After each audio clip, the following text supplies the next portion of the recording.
فإن علم التاريخ علم كثير الفوائد عزيز المطالب. الحمد لله رب العالمين، وصلى الله وسلم وبارك على نبينا محمد وعلى آله وأصحابه أجمعين.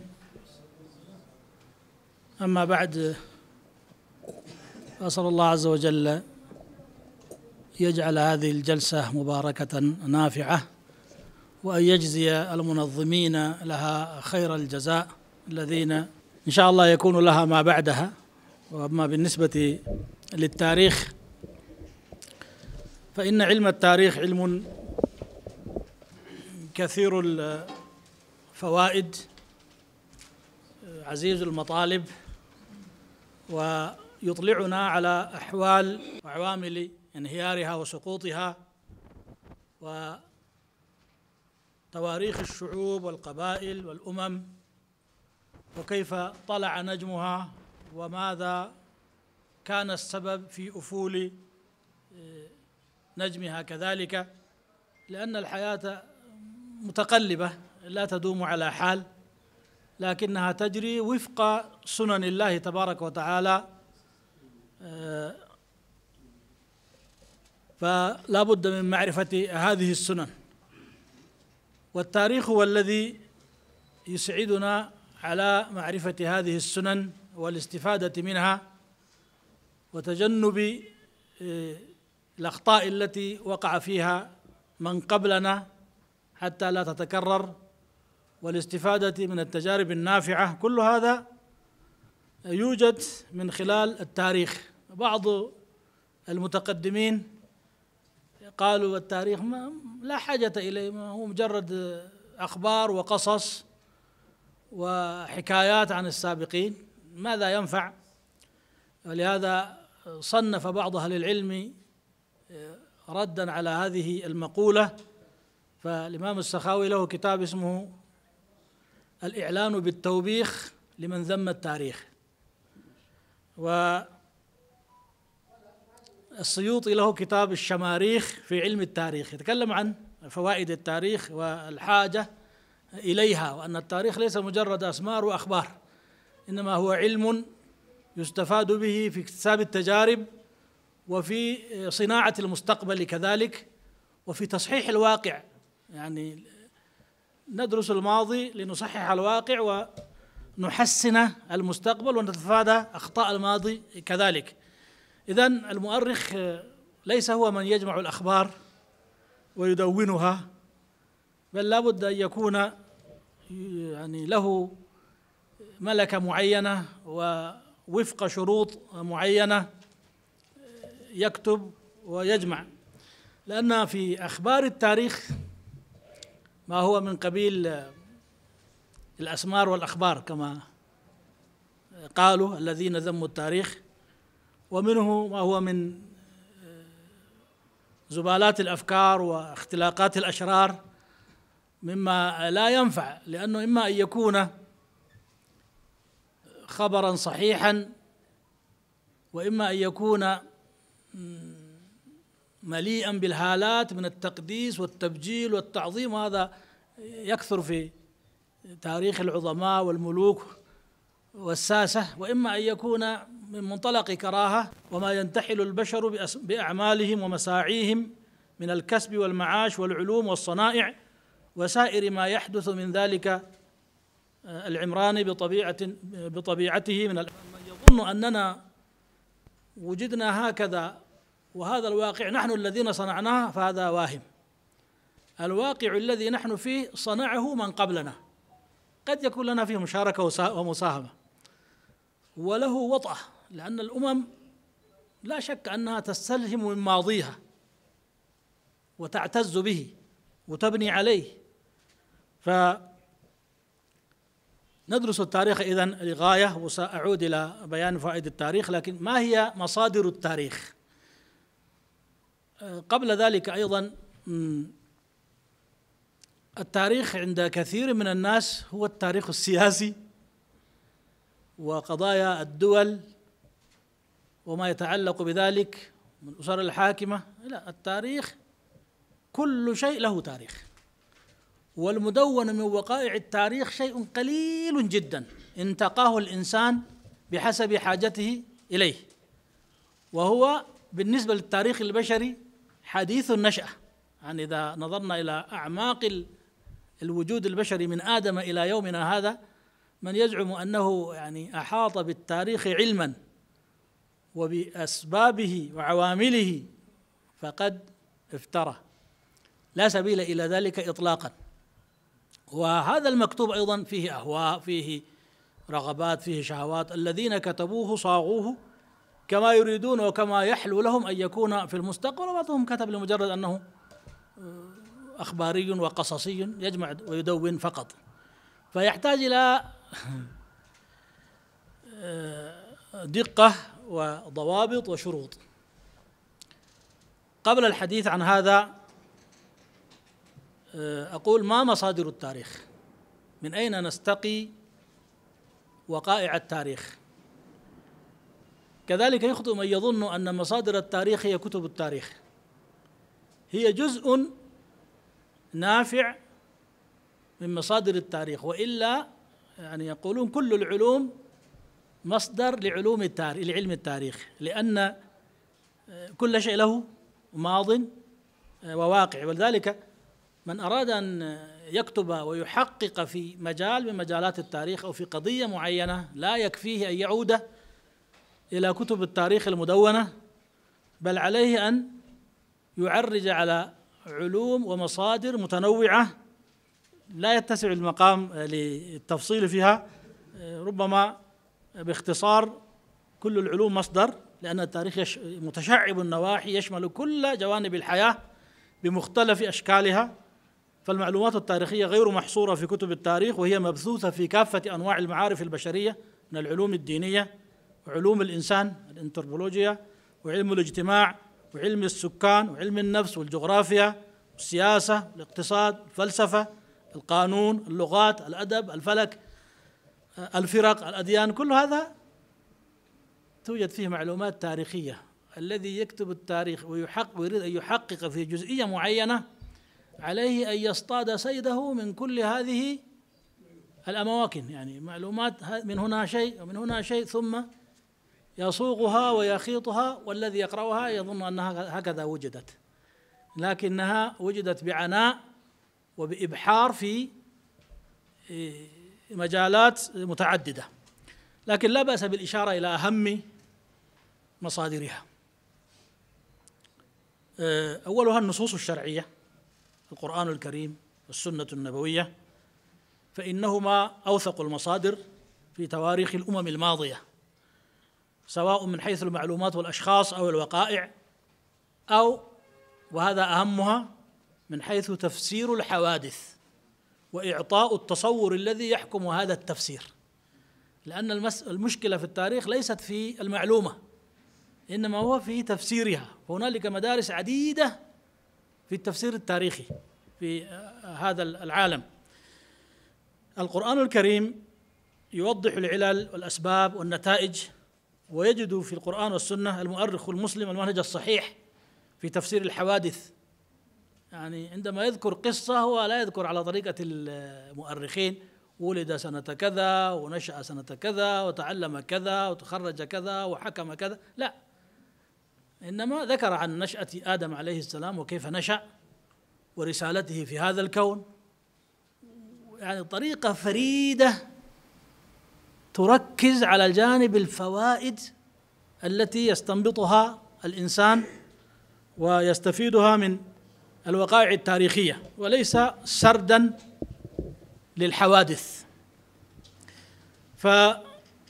فالحضارات لا تنشأ فجأة ولا تسقط فجأة، هناك سنن ربانية تحدث الوقائع وفقها، ثم لا تنهار إلا وفق السنن الربانية. ولذلك المؤرخ المسلم يستطيع أن يلمس أن حضارة ما هذه في سبيلها إلى الصعود، وأخرى بلغت الذروة لكن يرى أنها في سبيلها إلى التدهور والسقوط، وإن كانت يعني عظيمة وفخمة ولم يوجد لها نظير في التاريخ البشري حسب ما هو معلوم يعني.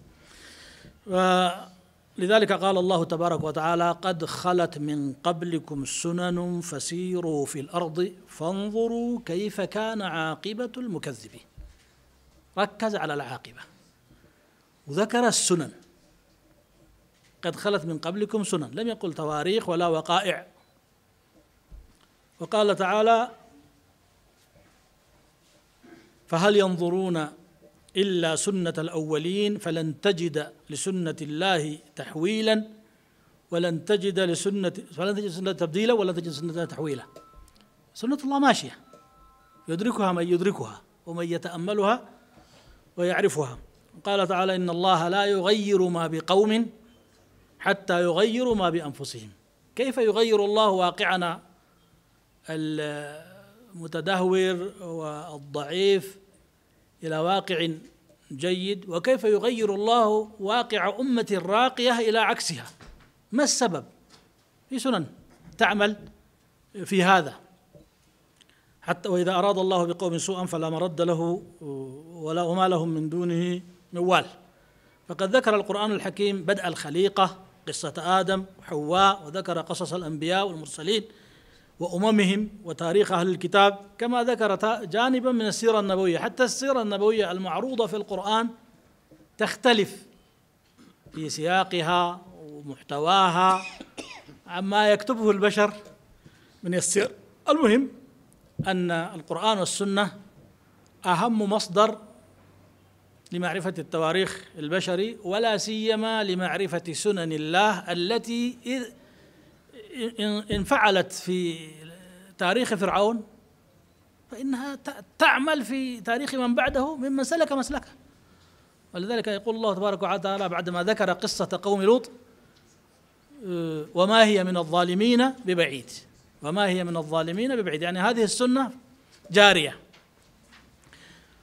الثاني هي الكتب المدونة، المؤلفات، المخطوطات، المطبوعات، كتب التراجم، كتب الطبقات، كتب الأنساب، كتب معاجم البلدان. المتقدمون كانوا يسمونها معاجم البلدان، وهي علم الجغرافيا، وكتب الرجال والعلل والتعديل، كتب الرحلات، كتب الأدب، كل هذه مصادر. ثالثا الروايات الشفوية. جل ما هو مكتوب إذا رجعنا إلى آخره فنجده متلقى من شفاه نقلا بروايات، لكن هذا تكتنفه أخطار، أحوج ما يكون إلى التثبت والتمحيص، لأنها عرضة للزيادة والنقصان على بعد الزمن، حتى إنها قد تتحول إلى نوع من الأساطير. تبحث في رواية معينة تدقق فيها تجد أن الصحيح منها جزئية صغيرة والباقي تهويلات وزيادات زيدت على مر العصور، فصارت من قبيل القصص الخرافية ومن نسج الخيال من جراء تهويلات القصاص والرواة. والمؤرخ إذن في حاجة إلى حاسة نقدية، لا يتلقى المرويات كما هي، يحتاج إلى حاسة نقدية ومقارنة بين الروايات حتى يميز بين المقبول والمردود. الاستنباط شيء آخر، حتى تنقيح المروية والمعلومة يحتاج إلى أشياء. بعد ذلك ممكن نذكر المسكوكات من العملات النقدية. يعني أذكر لكم من خلال دراستي لتاريخ هذا البلد أن الحضارة في المناطق الإسلامية في الولايات الإسلامية في هرر وغيرها كان أقوى من المناطق الأخرى. في القرن الثامن عشر عندما أمد الاستعمار الغربي للإمارات النصرانية بالأسلحة والعتاد حتى تستولي على الإمارات الإسلامية، كان الملوك لم يكن عندهم نقود يتعاملون بها إلا النقود الإسلامية التي تطبع في هرر. ولما جاء منيلك كانوا يتعاملون بالملح، يعني المعاوضة كانت تتم بالملح، حتى بعدما استولى منيلك على هرر وأجبر المسلمين أن يصنعوا له نقدا الفضة المارتريزا. بعد ذلك أصبح يعني هذه أهم مصدر نقوش مثلا مباني. هذه النقود يعني يكون فيها مكتوب عليها اسم ذلك الملك، يكون فيها لا إله إلا الله، فتدل على أن خلفيتها إسلامية، لا غالب إلا الله في إحدى وجهي العملة وما أشبه ذلك. كذلك الأختام وأشياء كثيرة. أحاول أن أقفز بسرعة إلى نهاية المحاضرة. بعد ذلك الوثائق والرسوم والأشكال وما كتب على القبور. الآن قريبا يقولون اكتشفوا قبورا في جهة تيغراي مكتوب عليها 430 هجري. هذه منطقة ليس فيها مسلمون الآن، قليلة إذا وجدوا، لكن القبور التي توجد في تلك الأماكن وجد فيها أسماء باللغة العربية وأشياء كثيرة، مما يدل على أننا لو بحثنا وجدنا معلومات تاريخية، لأن هذه إشارة، مجرد يعني يعطيك إشارة معينة يقول لك ابحث أنت. فالمتقدمون خاطبونا بهذا الأسلوب مثلا بالكتابة على الأحجار. إذن ما هي فوائد التاريخ؟ أشرت قليلا فيما مضى.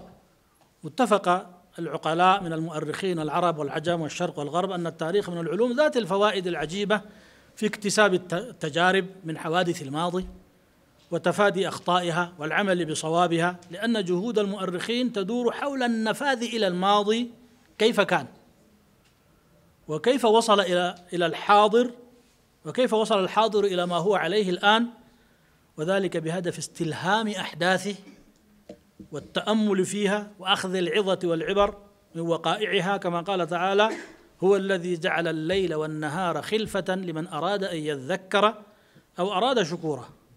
ولا شك أن التنقيب عن تلك الأحداث والوقوف على كنه دوافعها ونتائجها يكشف عن دروس نافعة في توجيه الحاضر والتخطيط للمستقبل الذي هو محط أنظارنا. هذا الواقع هو واقع، لكن نحن نريد أن نغيره. كيف نغيره وإلى ماذا نغيره؟ هذا نستلهمه من تجارب التاريخ. فالعلم بالماضي ليس هدفا في ذاته. لماذا أتعلم أن فلانا كان موجودا وأنه حكم وأنه درس وأنه ألف لماذا أدرس هذا؟ المقصود فهم الحاضر والتخطيط للمستقبل، وأن الماضي الذي ندرسه ليس ماضيا انقضى. هذه نقطة مهمة جدا. الماضي الذي مضى ليس ماضيا انقضى. الأشخاص يكونوا انقضوا، لكن الذي عملوه له علينا وطأة شديدة قوية لم ينقض إلى غير رجعة، فما تزال وطأته الشديدة باقية حتى الآن بأبعادها، وقد تستمر في المستقبل إن لم يتدخل الإنسان ليغيرها إلى ما هو الأفضل. ومن ثم يلزمنا أن نفهمه حتى نبني عليه مستقبلنا إن كان تجربة نافعة، أو نحول دون تكرره إن كان ضارا. نقول له: يا أيها الماضي قف هنا، لا نسمح لك أن تستمر لأننا لم ننتفع بك، ضررتنا. هذا نقوله من خلال دراسة التاريخ.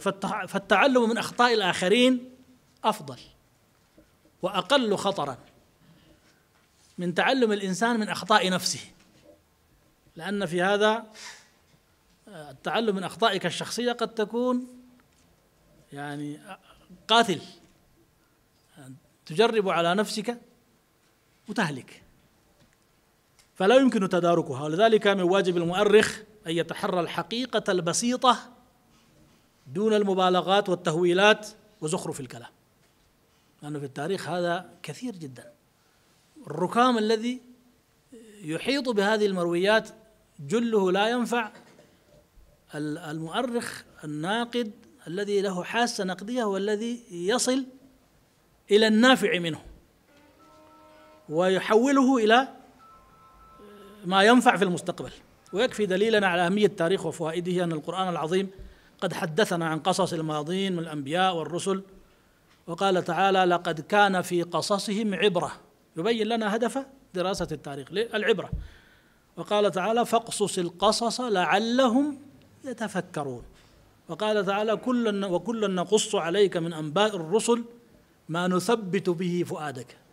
الداعي والقائد والأمير والوزير ومن على يده توجيه الأمم هو تصادفه أخطار كثيرة. علوم التاريخ وأخبار التاريخ تقويه، ولذلك قالوا القصص جنود مجندة يثبت الله بها من شاء من عباده. وقال تعالى وكلا نقص عليك من أنباء الرسل ما نثبت به فؤادك وجاءك في هذه الحق وموعظة وذكرى للمؤمنين. ولذلك نجد المؤرخين المسلمين قاموا بتسجيل الأحداث بمنتهى الأمانة والموضوعية والتجرد عن الهوى.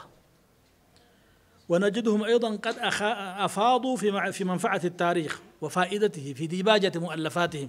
كل كتب التاريخ هذه التي كتبها المؤرخون فوائدها في مقدمتها قد لا يقل عما تجده داخل الكتب، لأنهم يذكرون لك الهدف من هذا العناء ومن هذا الجهد الذي استغرق جل أوقاتهم.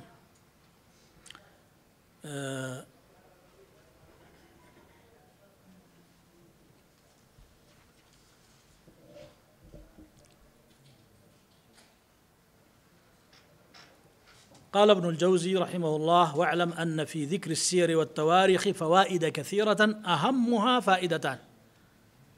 إحداهما أنه إذا ذكرت سيرة حازم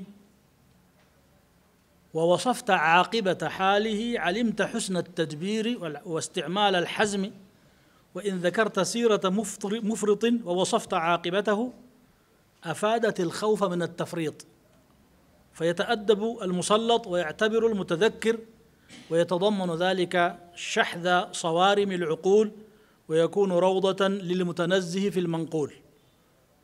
والثانية أن يطلع بذلك على عجائب الأمور وتقلبات الزمن وتصاريف القدر، والنفس تجد راحة بسماع الأخبار. الكلام عن فوائد التاريخ وما قاله أهل العلم في هذا الباب كثيرة، وأكتفي بذكر بعض الأبيات.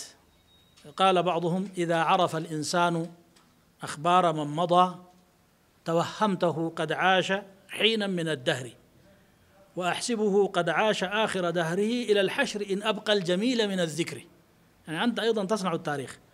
وقال آخر ليس بإنسان ولا عاقل من لا يعي التاريخ في صدره، ومن درى أخبار من قبله أضاف أعمارا إلى عمره.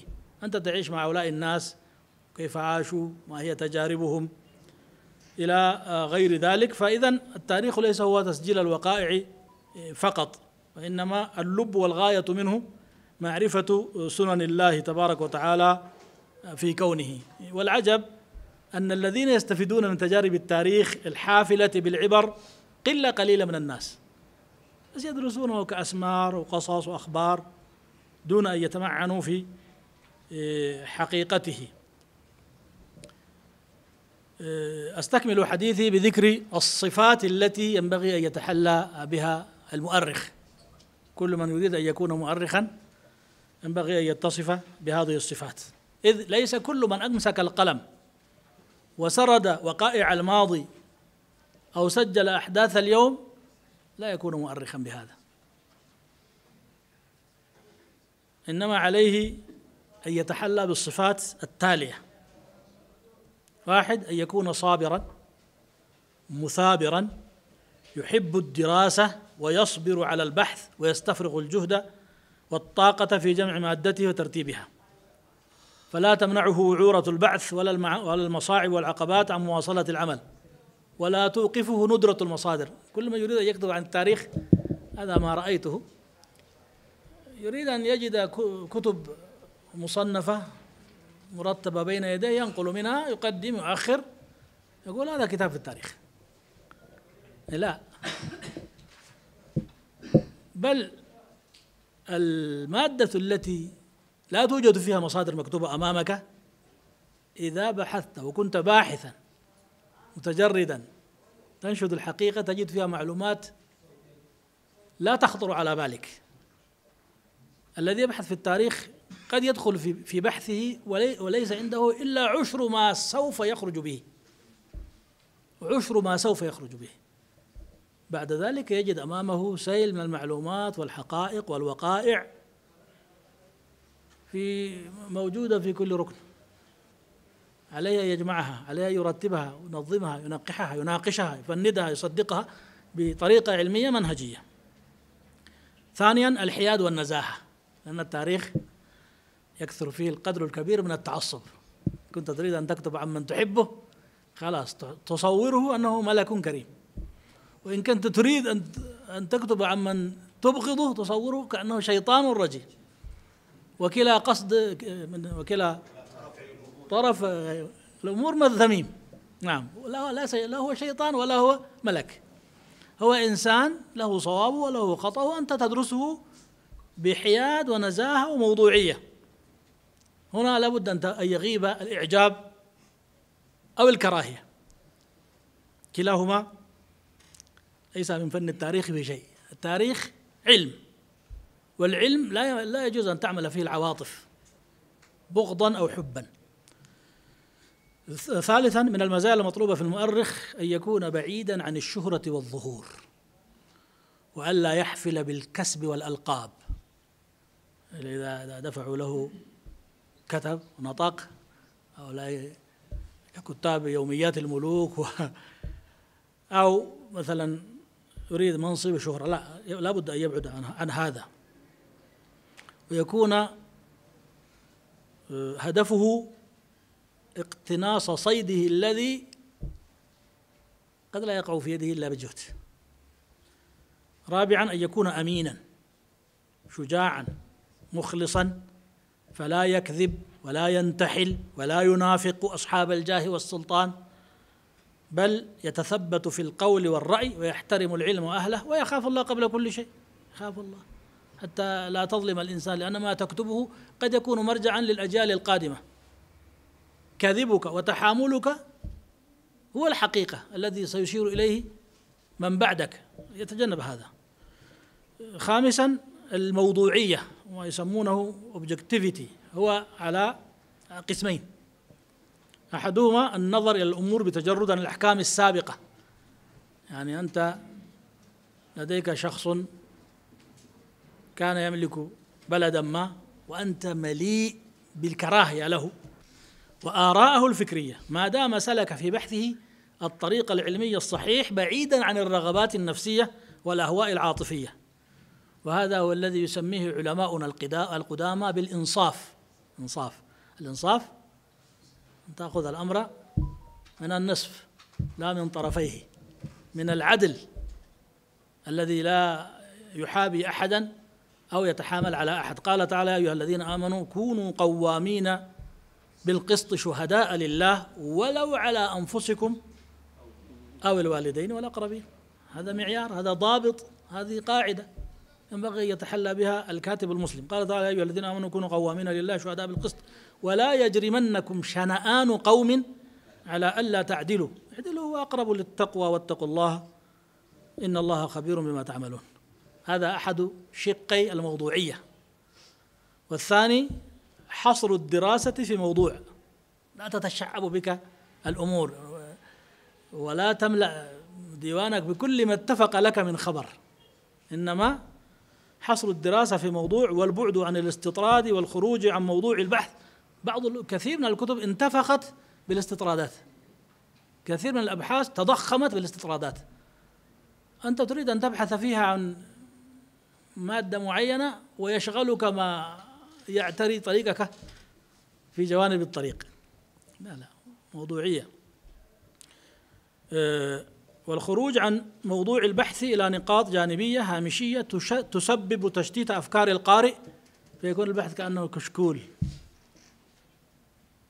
وثمة شروط أخرى ذكرها العلماء القدامى، أكتفي بهذا القدر من الشروط. والحاصل زبدة ما نخرج به أن الشروط الواجب توفرها في من يتصدى لكتابة التاريخ تنقسم إلى قسمين: إحداها ترجع إلى المادة العلمية كالعلم بحال مثلا من يكتب عنه، وحسن العبارة في الكلام عنه، وحسن التصور للمعلومة، وعفة اللسان، ومعرفة مدلولات الألفاظ ونحو هذه، ترجع إلى المادة العلمية. الثانية ترجع إلى أخلاق المؤرخ الكاتب، كالصدق والتغلب على الأهواء عند إصدار الأحكام، وسلوك طريق الإنصاف والبعد عن التحيز والتعصب. يعني بحمد الله قرأت ما كتبه المستشرقون كثيرا بخصوص، وخاصة في ما يتعلق بتاريخ الإسلام في هذه المنطقة. ولديكم كتاب هو موسوعة اسمه الموسوعة الإثيوبية، 5 مجلدات ضخام كتبه مستشرقون وإثيوبيون وكثيرون، انسايكلوبيديا إثيوبيكا،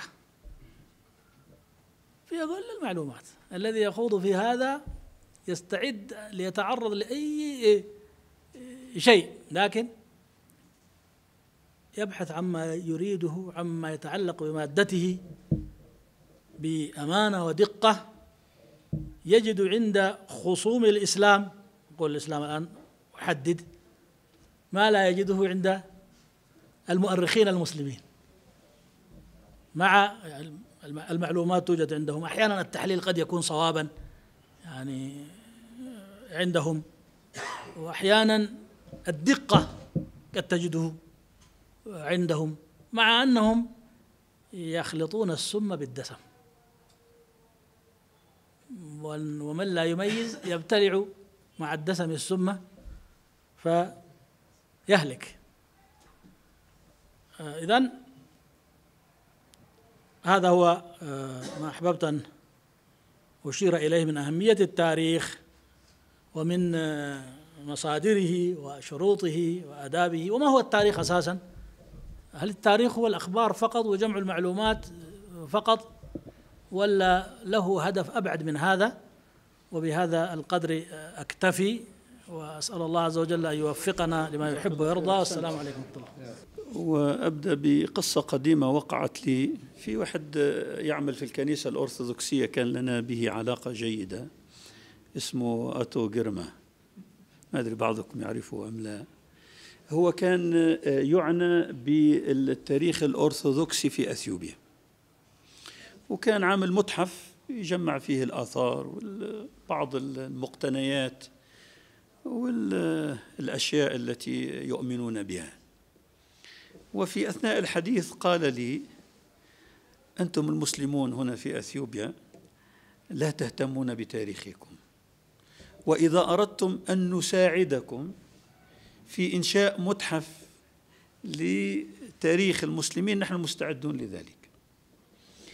فأنا أقول حقيقة في نقص كبير جدا في اهتمام المسلمين بتاريخهم هنا، وسلموا مقاليد أمورهم لغيرهم. ربما الشيخ لم يركز على هذا الجانب وركز على التاريخ بشكل عام، وهو في كتابه أنا قرأته يعني من جزئين، تاريخ الإسلام في الحبشة، من الكتب الحقيقة النادرة التي ألفها المسلمون، مع الدكتور عبد الله، غير موجود هو اليوم معنا. لأنه هذا التاريخ يعني شعب بلا تاريخ هو شعب بلا ذاكرة. أنت تخيل أنك تتعامل مع إنسان بدون ذاكرة، كيف سيكون حاله؟ فأنتم أيها المسلمون إذا لم تكونوا على دراية وعلم بتاريخكم أنتم أيضا ستعيشون بذلك. فعندما تسلم أنت مقاليد أمريكا لغيرك، غيرك هو الذي سيكتب لك التاريخ. فمثلا المصريون كتبوا تاريخ الحبشة والمسلمين في الحبشة، وممكن حتى الشيخ عنده ملاحظات على ما كتبه فتحي غيث مثلا، أو على ما كتبه هذا اسمه محمد رجب، أو من العلاقات السياسية بين مسلمي الزيلع ونصارى الحبشة، رجب عبد العليم. هذا من الكتب الجيدة حقيقة، قرأته أيام زمان، هذا كتاب قديم لكنه جيد. لكن غيركم أو ترمينغهام هذا اللي كتب حول تاريخ الإسلام في الحبشة، هذا كتاب ضخم ومرجع يعتبرونه، أو لابيسو، يعني أفضل من كتب من غير المسلمين الأثيوبيين والجميع يعرفون ذلك، لابيسو هو الذي كتب عن تاريخ المسلمين هنا، ويعتبرونه أفضل مؤرخ، وأظن ما زال على قيد الحياة إلى الآن، أفضل مؤرخ كتب عن الإسلام والمسلمين. أي منصفة، هو كتابات منصفة، يعني هم يعتبرونه مرجعا بالنسبة لنا. فأنا أقصد في حقيقة ضعف كبير جدا في كتابة التاريخ من طرف المسلمين لتاريخهم، وتركوا الأمر لغيرهم هم الذين كتبوا. يعني كيف يدرس أحمد ابن إبراهيم الغازي الإمام أحمد جراي لأنه كان أشول، معناها باللغة أشول يعني قاتل باليسار، يعني من كتب التاريخ لهم؟ كتبوا تاريخا مشوها، حتى لو درس في الجامعات هو تاريخ مشوه، بينما كان ينبغي على المسلمين هذا التاريخ المجيد العريق. الممالك الإسلامية، الطراز الإسلامي، في 7 ممالك إسلامية كانت موجودة، تسمى تاريخ الممالك الإسلامية، الطراز الإسلامي. ففي ضعف شديد جدا حقيقة. ممكن عرب فقيه هو من ألف في هذا، بس قديم هذا. نعم، فتوح الحبشة، نعم هذا اسمه عرب فقيه فتوح الحبشة، أنه كان مواكب لي أظن الشيخ الإمامة، نعم، فكتب يومياته. لكن بعد ذلك من الذي كتب حول مملكة شاوة مثلا؟ المخزوميون هم الذين أسسوا، يعني جاءوا من حقيقة في تاريخ عريق وممتد وقديم وأصيل في هذا البلد. يعني ملاحظتي حول هذه المسألة أن ينبغي لعلماء الإسلام والمؤرخين منهم أن يهتموا بهذا الجانب. وأنا حدثني أحد الإخوة من أرجوبة، أرب قبة كما يقولون، أو في رواية هكذا أرب قبة، يعرفه عبد الرحيم حجي، توفي علي محمد أميرو، كان رئيس لجنة النجاشي في آدامها. هو من أرجوبة، تعرفوا من إقليم أمهرة، فمن منطقة اسمها عليانبا. عليانبا يعرف يا شيخ؟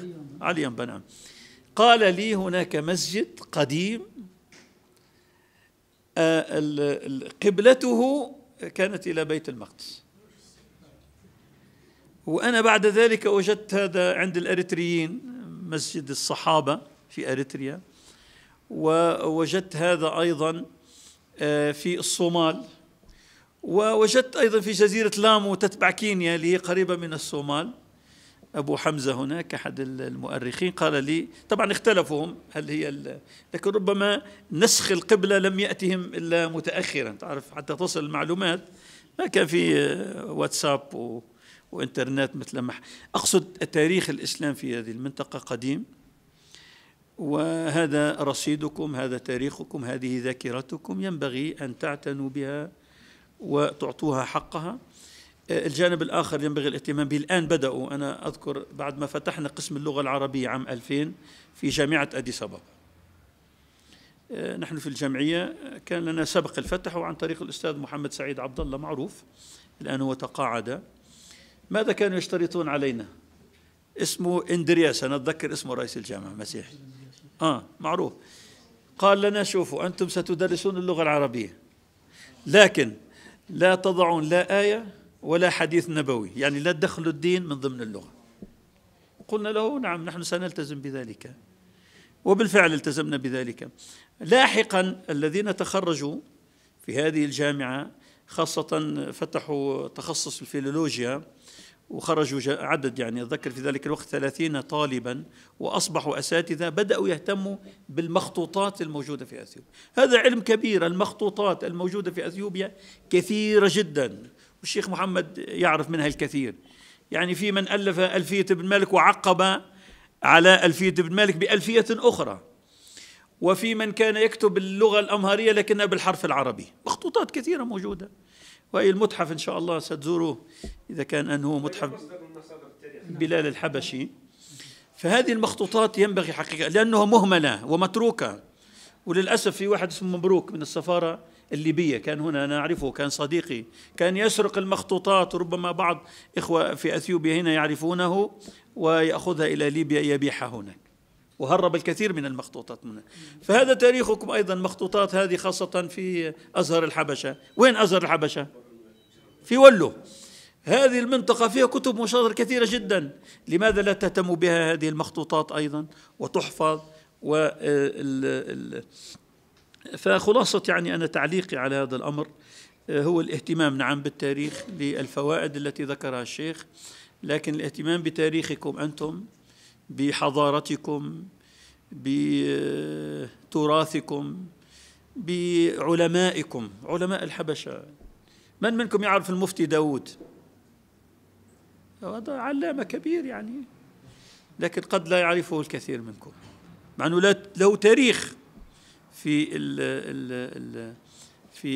أثيوبيا هنا، وغير ذلك من العلماء الكثر أيضا اللي كانوا موجودين. لكن من حق هؤلاء العلماء عليكم هو أن تعتنوا بتاريخهم، وأن توثقوا هذا التاريخ، وأن تنشروه حتى يطلع عليه هذا الجيل الجديد. وصلى الله على نبينا محمد وعلى آله وصحبه وسلم تسليما، وجزاكم الله خير. شكرا لكم. السلام عليكم ورحمة الله وبركاته. تعليقا على ما قدم الدكتور الشيخ محمد وكذلك الدكتور الشيخ فتحي جزاهم الله خيرا. حقيقة الدكتور قد قدم وأفاد وأجاد وسال وجال، ولم يترك شاردة ولا واردة إلا ذكرها ووقف على كل الأقوال والمجال والأحوال، ولكن من باب التتويج والتنويه أنا أعلق عليه ما تيسر. عموما فقد أشار الشيخ ونبه وبين، وكل التواريخ لا بد أن تؤخذ من منبع حق وصدق. فقال الله سبحانه وتعالى في آخر سورة يوسف: لقد كان في قصصهم عبرة لأولي الألباب ما كان حديثا يفترى ولكن تصديق الذي بين يديه وتفصيل كل شيء وهدى ورحمة لقوم يؤمنون. ولذلك فلا بد أن نلفت أنظارنا ونعيد النظر إلى كتب قد ألفت في مجال تطميس وتجفيف المنبع الإسلامي، ومن ذلك كتاب دمروا الإسلام وأبيدوا أهله. فلا بد أن نقرأ لدراسة تاريخنا المجيد التليد، فلا بد أيضا أن نطلع على مثل هذا الكتاب دمروا الإسلام وأبيدوا أهله. وكذلك هناك كتاب حمى سنة 2000، لا شك ولا جرم أن دكتورنا قد اطلع على ذلك، فهو يبين حقيقة التاريخ. وقال أحد الفرنسا حينما كنا في جيبوتي فيقول: لأن الإسلام هو سيل جرف يخاف أن يسيطر علينا، هكذا يقول بملء فيه. ولذلك فإن التاريخ يعطي النهضة والتطور والتغيير والتنوير، فأمة لا تدرس ولا تعرف تاريخها أمة مشلولة ومهزوزة، وتبقى ذليلة أمام أمورها. وما وصلت الأمة إلى التطور والاستقرار والازدهار إلا إذا وقفت على الواقع الملموس والمدروس. ولذلك أيها الإخوة لنلحق كما قال الشيخ بركبها، لتلحق هذه الأمة بركبها السابقة أو السالفة وفي سيرها. لقد كتبت كتب قيمة ومجلدات عديدة لأخذ العبر والموعظة والتوعية والاعتبار والفكرة النيرة. ولذلك لا بد أن نقف ونعثر على الإيجابيات والسلبيات، ثم نسعى لإنقاذ هذه الأمة المشلولة حتى لا نبقى مكتوفي اليد أمام العالم أجمع. والدنيا لا تقف على وتيرة واحدة بل تمضي قدما إلى الأمام. فالله سبحانه وتعالى حينما ذكر الوسائل التي نستفيد منها ركوبا وزينة على التاريخ الماضي قال: والخيل والبغال والحمير لتركبوها وزينة ويخلق ما لا تعلمون. الآن جاء العالم عالم الدبابات والسيارات والطيارات وغير ذلك، فهذه هي التكنولوجيا، وهذا يأتي إلى معرفة التاريخ. فالتاريخ أصلا ليس شيئا مشوها، لأنه لا بد أن ينقى ويؤخذ من مصادر نقية حيث نهل عنها العلماء في كتب السير ككتاب البداية والنهاية وتاريخ ابن هشام وغير ذلك من الكتاب المنبثقة من المصادر المطهرة.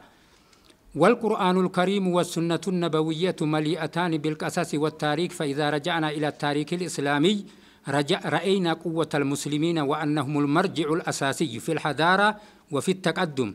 فمن هم علماء الأطباء؟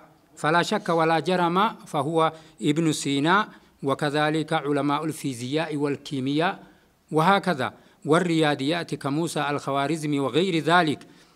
وما ذكر فهو شيء يسير من كثير، وغيد من فيد، ونهر من بحر، وفقنا الله وإياكم. وأشكركم شكرا جزيلا، وخاصة العلماء الذين قدموا إلينا لذكر ونشأة هذا التاريخ وليعطونا لنا التوعية والموعظة، وكما أشكر جميع الحاضرين في هذا المجال.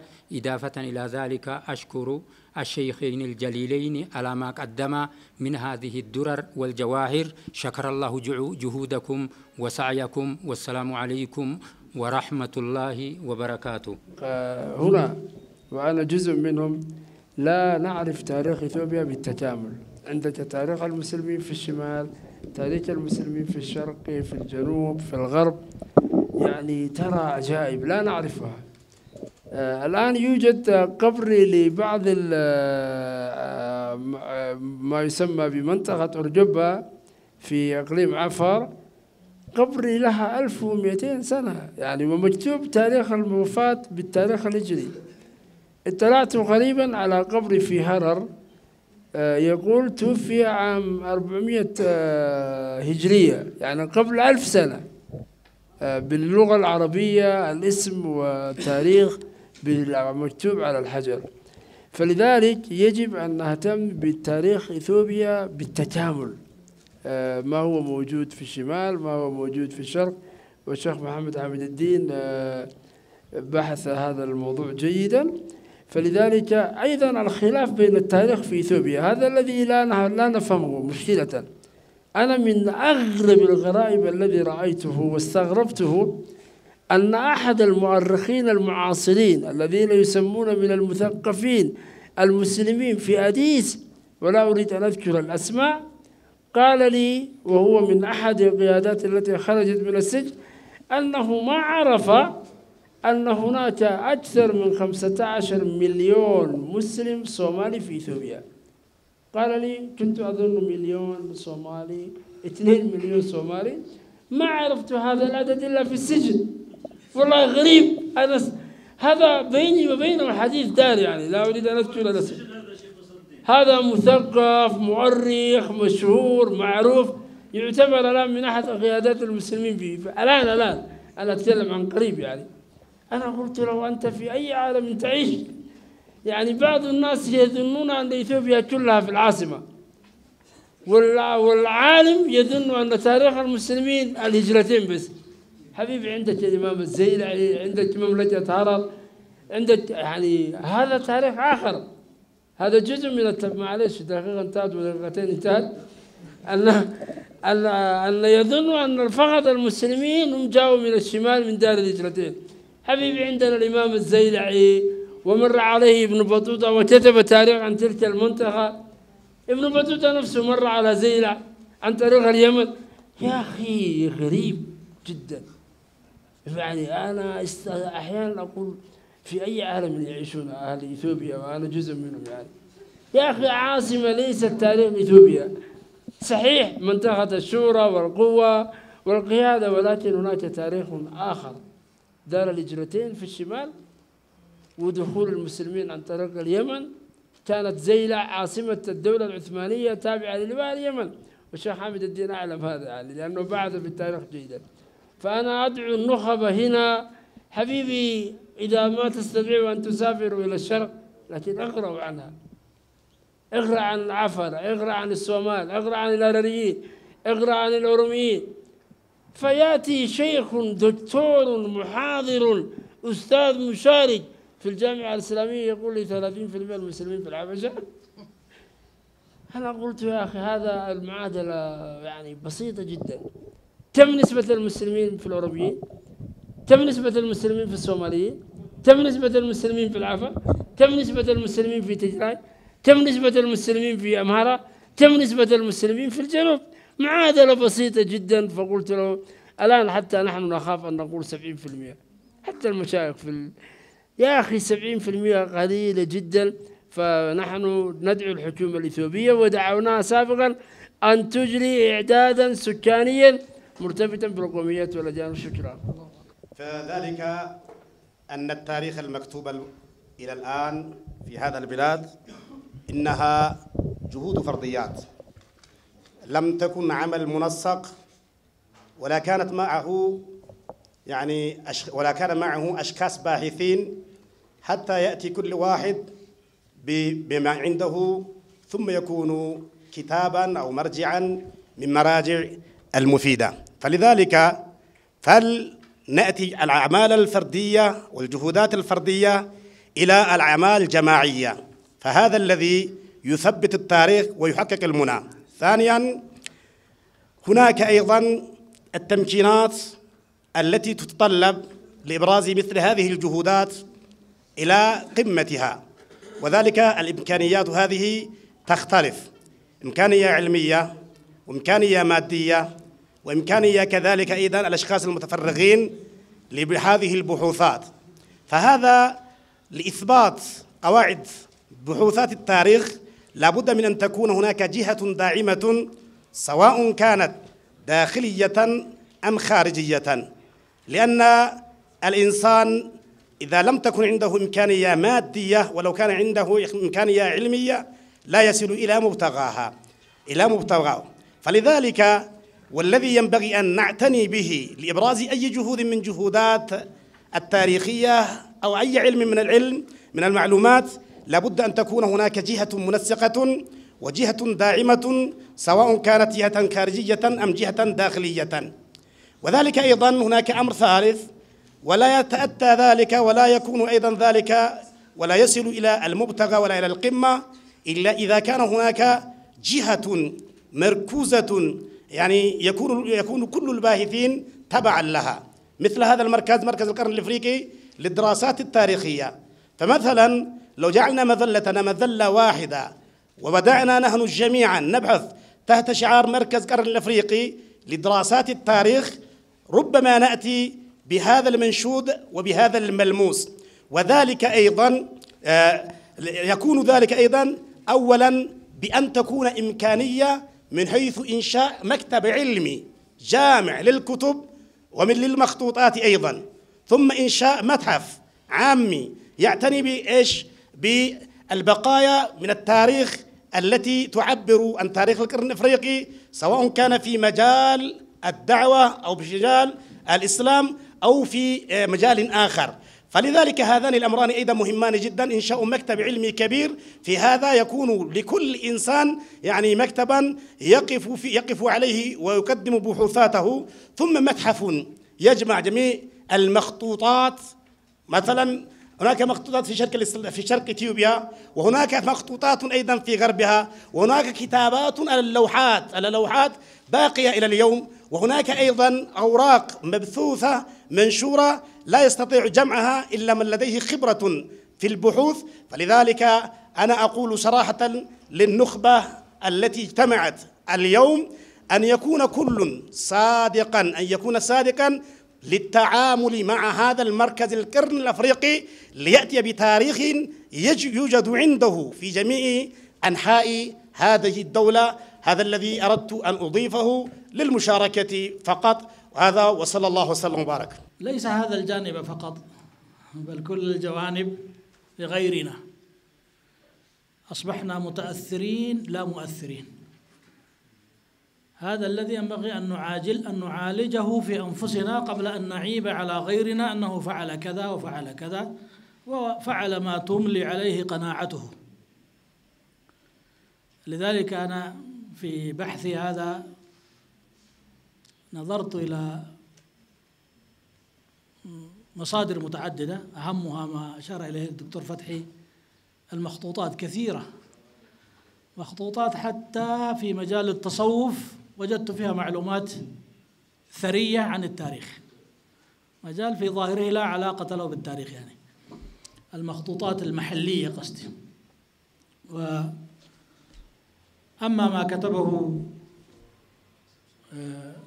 كتاب الملوك الذين يسجلون اليوميات فهؤلاء هم بمثابة الصحفيين الآن في الاصطلاح المعاصر، يكتبوا ما رأوه وبطريقة معينة، طريقة معينة. إذا كان لا أخوض في التفصيل. فالذي لاحظته خلال هذه الأبحاث أن كتاباتهم تتسم ب4 أشياء لا بد أن يكون للمسلمين جهد في تصحيح مسارها حتى لا نبقى متأثرين الأبد. الأولى الانتقائية. كل من كتب التاريخ من البروفيسورات وبدءا من أيام الملوك انتقوا التاريخ وكتبوا ما يريدون أن يكون هو التاريخ. مدارسنا، جامعاتنا، كلياتنا، مراكز الأبحاث تكتب بتلك الطريقة. تاريخ منتقى لطرف، لقبيلة معينة، لدين معين، لملوك معينين، يعني يسير إلى اتجاه واحد. أضرب لكم مثلا، واحد في أيام الحصي عمزتيون قبل 600 سنة كان يكتب يوميات هذا الحطي الملك أو الإمبراطور، لا يعرف اسمه، لكن ترجمه باحث بريطاني اسمه هانتينغفورد بعنوان The Glorious Victories of Amdecion King of Ethiopia، وهذا طبع باللغة الإنجليزية وفيه خارطة. أول ما يلاحظه من يقرأ بانتباه في هذه الخارطة 3/4 الحبشة كانت في يد المسلمين في ذلك الوقت. 3/4 الممالك الطراز الإسلامي هذه تشمل هذا. ومع ذلك عندما غزا الإمبراطور هذا وحقق انتصاراته يقول هدم الإمبراطور 12,000 مسجد، مع أنه يذكر أن المسلمين قلة قليلة، مساجدهم أكثر منهم يعني. كل واحد عنده مسجد. يعني قلة قليلة في الشرق من السالبين الناهبين، بنوا مساجد والحطي بعون من يؤمن به، روح القدس أو مريم العذراء وغيرها، استطاع أن يبني هذه المساجد. يعني هو كان يقاتل جماعة من الجن ليس لهم في الوجود في الأرض وجود، يعني لأن تاريخ الدواوين تقول النصرانية 3000 سنة هكذا يكتب، النصرانية وجودها لا يمتد إلى 3000 سنة، لأنهم يريدون أن يجعلوا مسلة أكسوم التاريخية هذه هي من صنع النصرانية، مع أن مسلة أكسوم قبل مجيء النصرانية ب7 قرون، يعني كانوا موجودين قبل وجودهم. فانتقائية لأشخاص، انتقائية لمنطقة، انتقائية لقبيلة، انتقائية لوقائع يسلطون على بعضها أضواء يهملون ما سواه ما لا يروق لهم. وإذا انتصر المسلمون فهذا انتصار من متمردين وبغاة وكذا. هذه الملاحظة الأولى التي رأيتها. والثاني الإهمال، ما لا يروق لهم يهمل كأنه لم يحدث، لا يكتب، لا تجده في هذه المصادر. وهذا يدعم ببحوث المستشرقين والمستغربين وسمي ما شئت، يعني مراكز الأبحاث في العالم كله يكتب يردد ما قاله هؤلاء. يمكن التوسع في هذا بغض النظر عما سواه ولو كان حدثا عظيما. حتى فتوحات الإمام أحمد ماذا سموها؟ يقران أحمد وررة باللغة الأمهرية، يعني إيش هذا؟ احتلال أحمد الأشول، ملك مسلم من مملكة هرر دخل مع النصارى في معارك وانتصر وحكم 9 أعشار الحبشة وأقام مملكة، وامتدت هذه الممالك وبقي آثارها إلى اليوم. التراث الذي نتحدث عنه هو تراث أولئك الناس، فتجدون الإهمال والإغفال كلي. الثالث التجني والتشويه. الوقائع التي لا يمكن إخفاؤها يصاغ عنها الخبر بطريقة مشوهة، مثل ما يحدث الآن، يعني إرهابيون، نهابون، قتلة، قطاع طرق، شفتة، هكذا يكتب، أو يضيفون له إضافات. القوم ليس لديهم من الورع ما يمنعهم من الإضافات. والثالث وهو الأخطر التشويه في التفسير، تفسير التاريخ. الوقائع التاريخية الحدث شيء وتفسيره وغوص ما وراءه شيء آخر. ففي التفسير يعني هذا موجود حتى في غزوات الصحابة، إنما غزوا احتلوا البلاد لأن الجزيرة العربية كانت صحراء قاحلة، فاشتهوا إلى بلاد ذات واحات وكذا، وغزوا إلى تلك البلاد وأخضعوها هكذا، مع أن الدوافع التي كانت عند المؤمنين وعند أصحاب النبي صلى الله عليه وسلم مختلفة تماما عن هذا 100%. يحولونها إلى هذه هي الموجودة، وهذا كله لأننا نسمع ولا نتكلم، ونقرأ ولا نكتب، ويفعل ونتقبل. فأقول ما حك جلدك مثل ظفرك فتولى أنت جميع أمرك. هذه نقطة.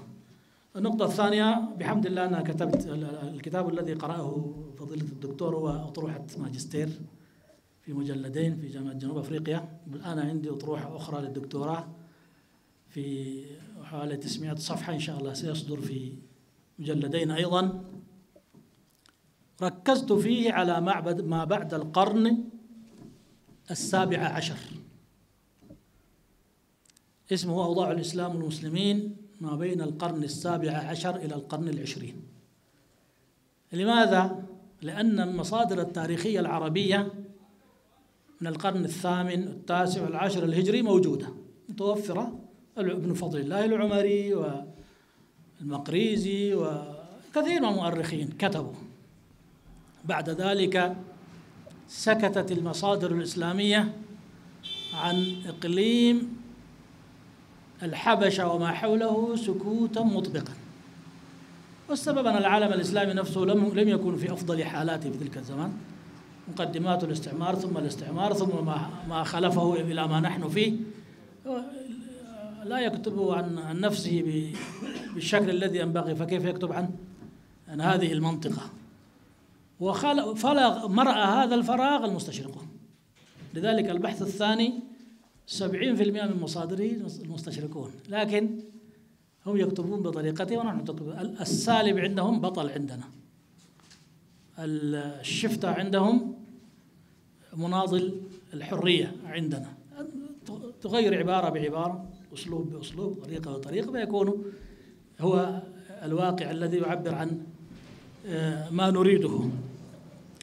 فجانب منه يركز على الحركة العلمية التي أشار إليها فضيلة الشيخ نصر الدين حفظه الله.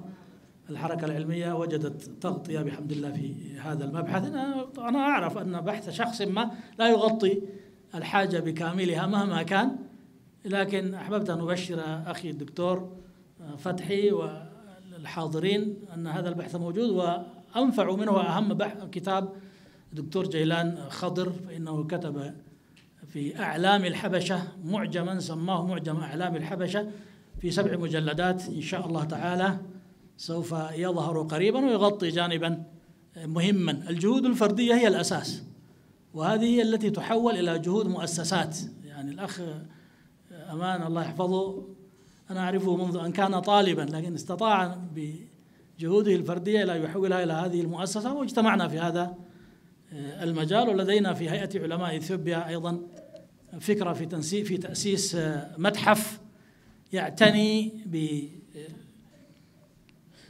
بالمخطوطات الإسلامية. مما لاحظته أن المصادر العربية التي كتبت بعد القرن 17 كتبت بطريقة سياسية لا علمية، سامحوني، الدكتور فتحي كان، وواحد اسمه فتحي غيث تقصد؟ فتحي غيث. فتحي كان رحمة الله عليه، هو ليس في هذا المجال. نعم، فتحي غيث. أستاذ فتحي غيث مهندس، كتب الإسلام والحبشة عبر التاريخ، جيد نافع، فيه فوائد كثيرة جدا، لكن في مآخذ بينتها فيه. صادق باشا ايش اللي كيف ملاحظتك؟ صادق باشا هو رحلة، وفي معلومات نافعة. رحلة للحبشة هي رحلة مثابة تقرير نافع، لكن أيضا كذلك لا يغطي. لا أنتقده، وإنما أقول أنه ليس وافيا. كتب واحد اسمه بولس مسعد وجورج عبد العزيز ومراد كامل، هؤلاء نصارى من الأقباط استقدمتهم الكنيسة الإثيوبية ليدرسوا اللغة العربية في مدارسها من أيام منيلك وهيلا سلاسي وبعدها. هؤلاء هم الذين كتبوا، هم يكتبون لمناصرة بني ملتهم باللغة العربية، والعرب يقرؤون هذا. صورة الحبشة عندهم ما كتبه هؤلاء النصارى. لذلك تكشف لي أن العرب غابوا أو نحن غبنا، وما عبر عنه أخونا الشيخ نصر الدين في قوله أغلبية خلف إيش؟ خلف الستار. هذه حقيقة. وفي واحد آخر كتب، واحدة لبنانية كتبت المسلمون في دوائر النسيان في مطبوعات رابطة العالم الإسلامي، وذكرت الحبشة. نحن غبنا. وهذا البحث الماجستير الذي قرأه الشيخ فتحي وصل إلى كثير من السفارات والباحثين ومراكز العلمية، وشوية حسن الصورة. والآن أنا الحمد لله أنا شاركت في موسوعة اسمها موسوعة التاريخ الإسلامي في أفريقيا جنوب الصحراء، يصدر في السعودية قريبا في 6 مجلدات، وأدخلت ما استطعت أن أدخله عن تاريخ الحبشة والمسلمين، وخاصة عن الحركة العلمية، لأنه كان طريقة معينة. فالحاصل أنه آن الأوان أن نعبر عن أنفسنا. أنا لا ألوم أي أحد، هذا عجز منا.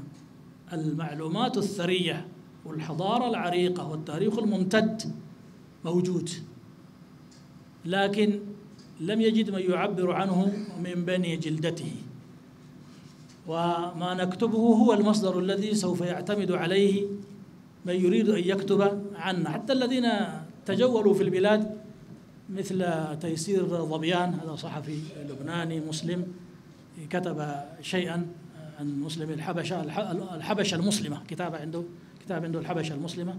تجول في مناطق البلاد، لكن تجول في المدن ولقي أناس عليه حواجز لغة، سجل معلومات وما كتبه معلومات دقيقة وجيدة، لكن غير مستوعبة. لذلك واجبكم أنتم أكثر من واجب الآخرين، لكن ممكن أن يساعدونا بخبرتهم وتجاربهم، مثل ما ذكر الشيخ الأستاذ الدكتور عبد الرزاق أمس، وقال ممكن أن نربط مركز الأبحاث بمركز الأبحاث الذي في تركيا.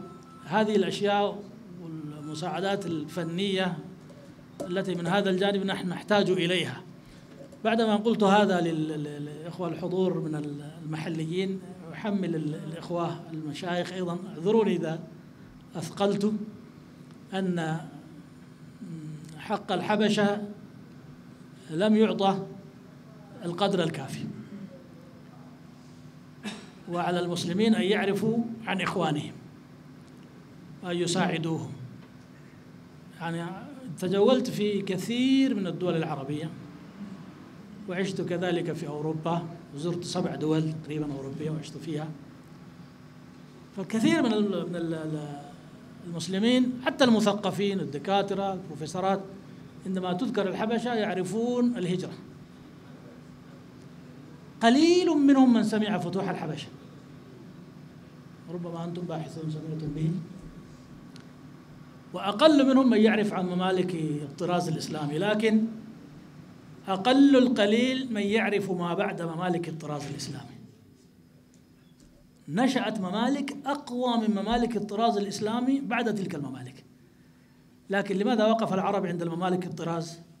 لأنهم يرجعون إلى بني فضل الله العمري وإلى المقريزي وإلى صبح الأعشى وإلى يعني السخاوي وابن حجر، وانتهى.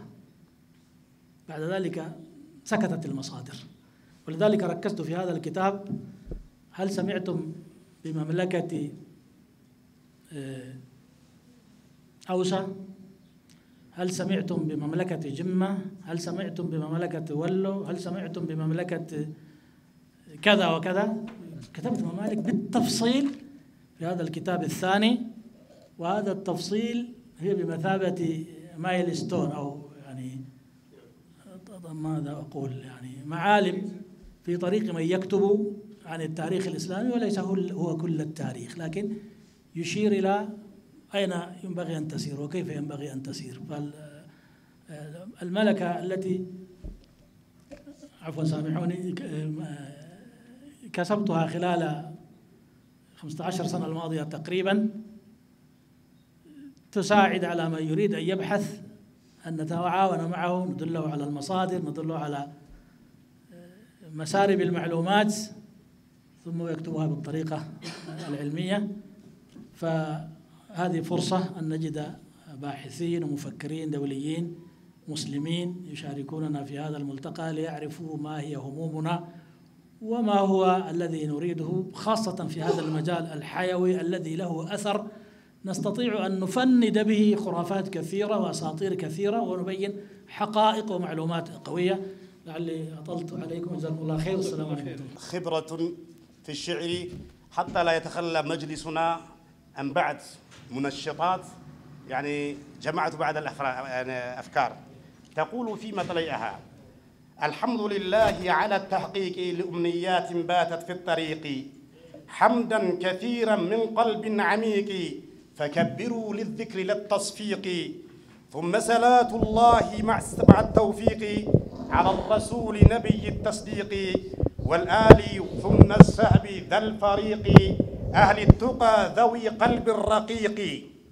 وبعد هذا فاسمع يا رفيقي صنع شبان تاريخ الحقيقي، فإنهم من فتية التصديق قد صدقوا من جاء بالترقيق، من صدقهم وقفوا في الطريق لنشر دور تاريخ الحقيقي. فتاريخ الحقيقي يا صديقي مجموعة ضمت أهل التدقيق، من عرفوا بالعلم والتطبيق كوكبة ذوي فهم عميق، ثم منها قد نتج الملتقى للعلماء الباحثين المجتبى، لبحث جهد أبرز الرجال من سطروا موقفا في النضال، قد التقوا على سطح الجدار وكونوا مجموعة القطار، عبر واتس بالند كالغمار وسبحوا التاريخ كالبحار، وجمعوا تاريخ قوم قد مضوا وصنعوا مجدا موروثا وانقضوا، والتزموا إبراز جهد كالدر وكتبوا الشيخ حسين السري، كما أبرزوا تاريخ قوم قد نسوا عبر التاريخ بالعداء دلسوا، كحسنجور البطل الغدنفري، كم جمعوا مقدام أهل هرري، جار غده عبد الكريم العبقري، ومن جمه ذا الملك الموقري، أبا جفار الأسد الغدنفري، لا تنس مني ذاك الشيك الحرري.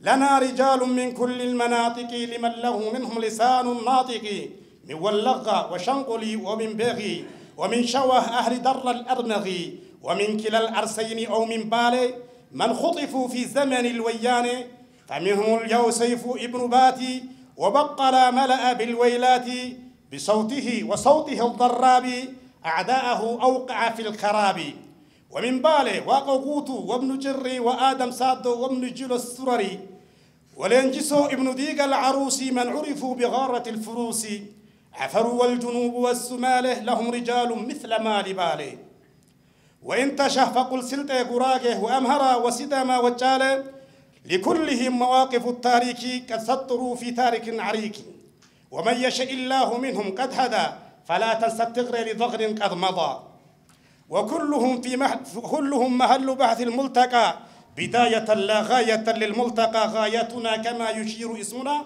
قرن الإفريقي فكن فيه متقنا. ثم إني في هذه العجالة أردت عرض أبرز الرسالة، محتويات مركز الإفريقي بفضل ربي ثم بالتوفيق، مركزنا منصة التعارف ومنبر الدعوة والتآلف، قد نشر الدعوة والمعارف ولا تكن عن العلوم أنفا، مركزنا منبر كل عالم ناشر للدين الحنيف القائم على فهم السلف لا الخلف لبذل جهد من أسمى الهدف. مركزنا بدأ بالقروب حتى أضحى منبرا منيرا للدروب، ثم غدا مركزا ذو إدارة ملتزم الحقوق بالإدانة، مستلم الرخصة والتصريح بقصد نشر تاريخ الصحيح، فأصله تاريخنا الحقيقي ونجله مركزنا الإفريقي.